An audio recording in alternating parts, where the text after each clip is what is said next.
ये है talks news network और आप देख रहे हैं पॉलिटॉक्स, राजनीति का कच्चा चिट्ठा।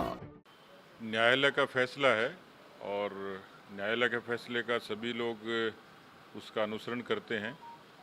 रही बात उस फैसले के समीक्षा की और कानूनी पहलू की, तो पार्टी की जो लीगल सेल है वो उस पर जो ओपिनियन देगी उसके आधार पर आगे बढ़ेंगे। आजकल महेश जोशी के पोस्टर जयपुर में बहुत चस्पा कर रखे हैं, जयपुर उनके साथ है। तो उससे पहले केंद्रीय मंत्री के खिलाफ प्रदर्शन भी उन्होंने किया था।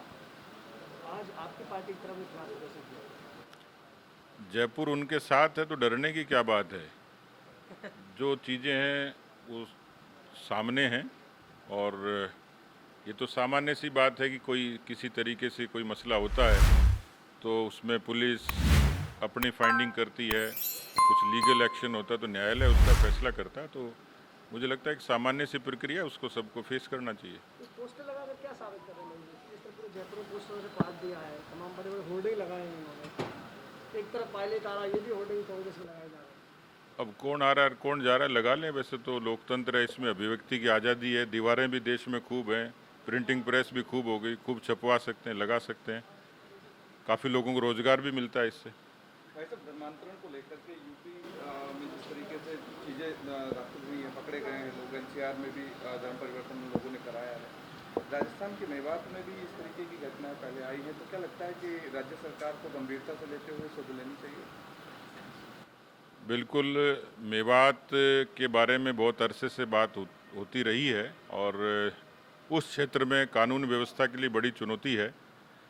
बहुत सारे लोग, बहुत सारे संगठन, प्रशासनिक अधिकारी, वहाँ की जनता इस बात की चर्चा जरूर करती है, पर क्योंकि साइबर अपराधों से लेके और बाकी तमाम किस्म के अपराधों की लगातार चर्चा होती है, मुझे लगता है कि राजस्थान की पुलिस को और गृह विभाग के महकमे को कोई एक विशेष एक्शन प्लान की आवश्यकता है, ताकि वो जो क्षेत्र है, वो जिस किस्म की असंवैधानिक अनैतिक गतिविधियां होती हैं, गैरकानूनी गतिविधियां होती हैं, उस पर अंकुश लग सके। उसमें हरियाणा का कुछ हिस्सा, राजस्थान का कुछ हिस्सा सीधे सीधे तौर पर प्रभावित है।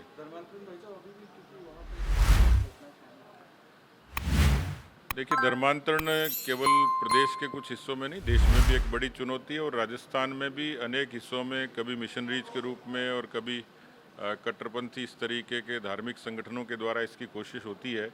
कई बार ये कहा जाता है कि अरब से बहुत बड़ा पैसा इसके लिए आता है, इसकी एक बहुत बड़ा इस तरीके का नेटवर्क काम करता है। मुझे लगता है कि प्रदेश में, देश में सद्भाव बना रहे और जिससे धार्मिक स्वतंत्रता की आज़ादी है वो एंटरटेन करें, लेकिन धर्मांतरण ये एक किस्म से कलंक है सभ्य समाज पर और देश पर भी। इसके लिए भी सरकारों को निरपेक्ष तरीके से काम करने की जरूरत है। ये है टॉक्स न्यूज नेटवर्क और आप देख रहे हैं पॉलिटॉक्स, राजनीति का कच्चा चिट्ठा।